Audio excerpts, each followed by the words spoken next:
Hello नमस्कार साथियों, आप सभी को टारगेट विद नित्यम के इस चैनल में दिल खोल करके स्वागत है। जैसे में आपको लगातार पता चल रहा है कि टारगेट विद नित्यम चैनल से जीके जीएस का सीरीज दिया जाता है जो सभी परीक्षाओं के लिए महत्वपूर्ण है। आप भारत के किसी भी प्रतियोगी परीक्षाएं की तैयारी कर रहे हैं, लाइक बीपीएससी शिक्षक भर्ती, बिहार पुलिस, बिहार दरोगा, बिहार एसएससी, रेलवे या फिर बैंक एग्जाम, आप किसी भी प्रतियोगी परीक्षाएं की तैयारी करें, उन सभी प्रतियोगी परीक्षाओं के लिए वीडियो महत्वपूर्ण होगा।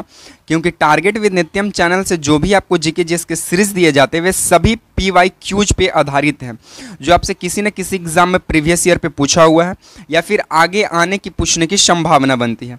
तो पहले आप वीडियो देखिए, वीडियो का पूरा डिस्कशन अगर आपको अच्छा लगता है तभी वीडियो को लाइक कीजिएगा, चैनल को सब्सक्राइब कीजिएगा। ठीक है, चलिए ज़्यादा हम समय की बर्बादी नहीं करेंगे। सबसे पहला सवाल आपको स्क्रीन पे नज़र आ रहा होगा, हम इसको थोड़ा साइड कर देते हैं, ठीक ना। थोड़ा ये आपको अगर दिक्कत करेगा तो हम इधर थोड़ा कर देते हैं। देखिए, सबसे पहला सवाल आपको क्या कहता है कि कालकड मुंडन यूरेई बाघ अभ्यारण्य कहाँ स्थित है। देखिए, ये नोट से हम लेकर आए हैं, ठीक है ना। ये प्रीवियस ईयर पर आधारित है, इसको हम सीधे कॉपी पर उतार कर ले हैं, ठीक है। तो कालकड मुंडन यूरेई बाघ अभ्यारण्य कहाँ स्थित है, तो कालकड मुंडन यूरेई बाघ अभ्यारण्य जो है ये तमिलनाडु राज्य में स्थित है। कहाँ स्थित है, तमिलनाडु राज्य में स्थित है।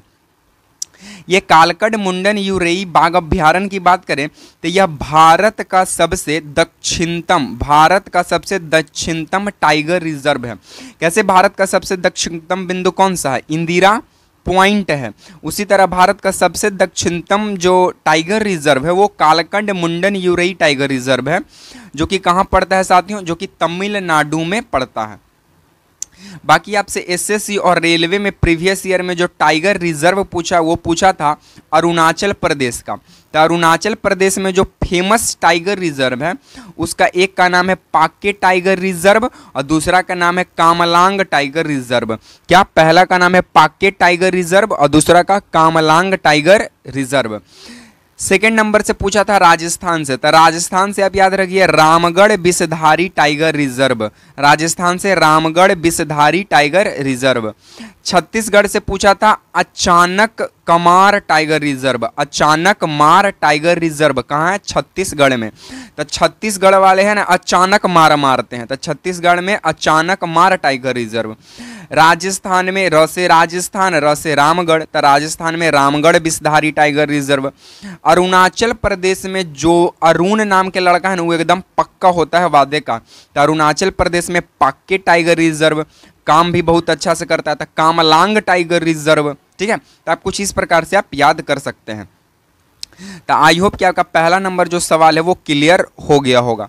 ठीक है, आप इसे जो है नोट कर लीजिए। ठीक है, 1 2 3। ठीक है, चलिए सेकेंड नंबर का सवाल क्या कहता है आपके समक्ष ध्यान दीजिएगा कि कौन सा पर्वत अवशिष्ट पर्वत का उदाहरण है। अवशिष्ट मतलब रेसिड्यूअल माउंटेन का कौन इनमें से जो है उदाहरण है। तो आपको बता दें कि अवशिष्ट पर्वत का कौन कौन माने जाते हैं। तब विंध्याचल पर्वत, विंध्याचल आप लोग सभी जान रहे हैं, विंध्याचल पर्वत, पारसनाथ पर्वत, सतपुड़ा पर्वत और अरावली। ये अरावली क्या है, ये विश्व का सबसे पुराना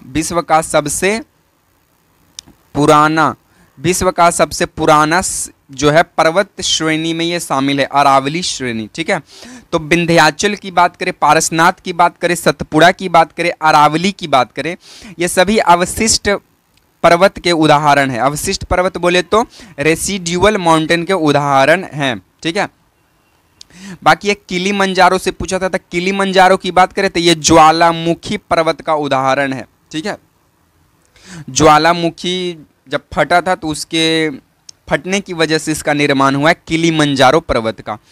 बाकी हम लोग एंडीज पर्वत की बात करें और रॉकीज की बात करें, हिमालय की बात करें तो ये सभी वलित हिमालय पर्वत है, यानी वलित पर्वत है, यानी फोल्डेड माउंटेन है। ठीक है, एंडीज पर्वत, रॉकीज पर्वत, हिमालय पर्वत। बाकी और हम अगर बात करें यहाँ से इसको हम ऊपर कर दे रहे हैं अब। ठीक है, देखिए, सियारा निवेदा की बात करें, साल्ट रेंज की बात करें, साल्ट रेंज कहाँ पड़ता है? पाकिस्तान में पड़ता है। नीलगिरी की बात करें जो कि तमिलनाडु में पड़ता है। ये सभी कैसे माउंटेन है? ये सभी ब्लॉक माउंटेन है। कैसे माउंटेन है? ब्लॉक माउंटेन है। बाकी एंडीज, रॉकीज, हिमालय, वलित पर्वत के उदाहरण है। किलिमंजारो ज्वालामुखी का है। विंध्याचल, पारसनाथ, सतपुड़ा, अरावली, ये सभी अवशिष्ट पर्वत के उदाहरण है। तो आप इसे भी अच्छा से देखिएगा, इसको भी आप नोट्स बना लीजिए अच्छा से, ठीक है। चलिए,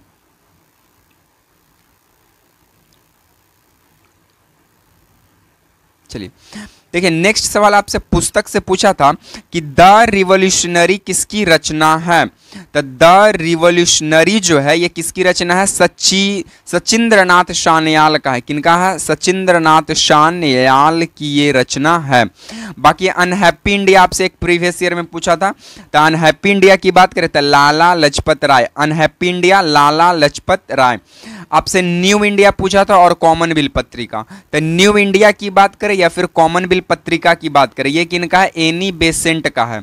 न्यू इंडिया और कॉमनवेल्थ पत्रिका किनका है? एनी बेसेंट का है।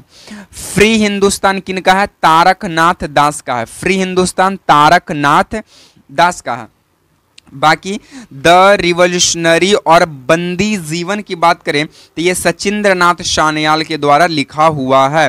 द रिवॉल्यूशनरी और बंदी जीवन ये किसके द्वारा लिखा हुआ है? ये सचिंद्रनाथ सान्याल के द्वारा लिखा गया है। बाकी फ्री हिंदुस्तान तारकनाथ दास के द्वारा, न्यू इंडिया और कॉमनवेल्थ पत्रिका एनी बेसेंट के द्वारा, अनहैप्पी इंडिया लाला लजपत राय के द्वारा, द रिवॉल्यूशनरी किसकी रचना है? सचिंद्रनाथ सान्याल की रचना है। तो आप इसे भी अच्छा से नोट पॉइंट में कीजिएगा। एसएससी रेलवे और ये बिहार एसएससी का प्रीवियस ईयर का प्रश्न हम लेकर आए हैं, ठीक है, तो इसको आप गौर से देखिएगा। चलिए, नेक्स्ट आपसे खिलाड़ी से पूछा था कि बताइए आइस हॉकी में कितने खिलाड़ी खेलते हैं? तो आपसे जो जो पूछा था और जो पूछने की संभावना उन सभी हम आपके समक्ष प्रस्तुत कर दिए हैं लिखकर। जैसे में वॉलीबॉल में कितने खिलाड़ी होते हैं? 6। वॉलीबॉल में 6। आइस हॉकी में भी कितने होते हैं? 6। आइस हॉकी में भी 6। कबड्डी में कितने होते हैं? कबड्डी में 7। कबड्डी में 7। बेसबॉल में 9। बेसबॉल में 9। क्रिकेट में 11। हॉकी में 11। रग्बी फुटबॉल में 15। सबसे ज्यादा खिलाड़ी किसमें है? रग्बी फुटबॉल में है 15। फुटबॉल में 11। खो खो में 7। बास्केटबॉल और नेटबॉल की बात करें तो इसमें भी 7। तो कबड्डी की बात करें, खो खो की बात करें, बास्केटबॉल की बात करें या फिर नेटबॉल की बात करें, ये सभी में 7 खिलाड़ी उपस्थित होते हैं। रग्बी फुटबॉल में सबसे ज़्यादा 15 खिलाड़ी, फुटबॉल में 11, हॉकी में 11, क्रिकेट में 11, बेसबॉल में 9 और वॉलीबॉल में 6 और आइस हॉकी में 6। तो आइस हॉकी में कितने खिलाड़ी खेलते हैं? 6 खिलाड़ी खेलते हैं। तो यहाँ से इस पॉइंट को भी आप ध्यान रखिएगा, ये भी आपसे प्रीवियस ईयर में पूछा हुआ सवाल है, ठीक है। चलिए देखिए,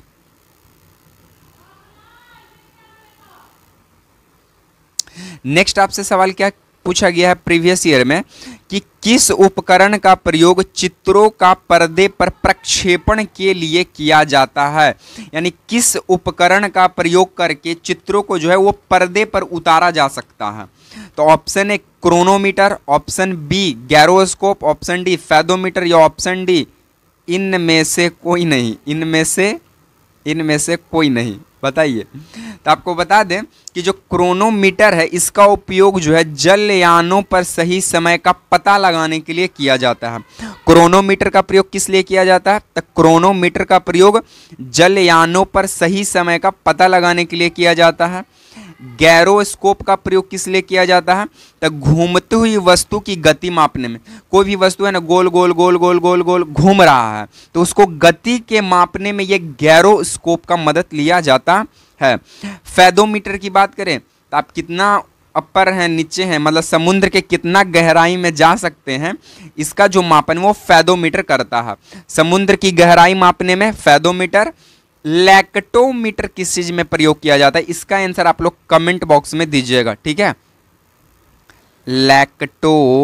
लैक्टोमीटर, लैक्टोमीटर का क्या काम है भाई? ये क्या चीज को मापता है? इसका आंसर आप लोग कमेंट बॉक्स में दीजिएगा। और एक बताइएगा डॉबसन के बारे में। डॉबसन सन के बारे में कि ये डॉबसन क्या होता है। ये दोनों प्रश्न का उत्तर आप हमें इस वीडियो के कमेंट बॉक्स में दे दीजिएगा, ठीक है। चलिए, बाकी साथियों आज को हम वीडियो को यहीं पे समाप्त करेंगे, ठीक है। बाकी आपको ये वीडियो कैसा लगा कमेंट में है ना जरूर अपना राय दीजिएगा। बाकी वीडियो पसंद आया तो वीडियो को लाइक कर दीजिए, वीडियो को शेयर कर दीजिए और लास्ट में चैनल को सब्सक्राइब कर दीजिएगा। इसी तरह के सीरीज के साथ आपसे मिलेंगे नेक्स्ट वीडियो में। तब तक के लिए आप तमाम साथियों को देखने के लिए जय हिंद, वंदे मातरम।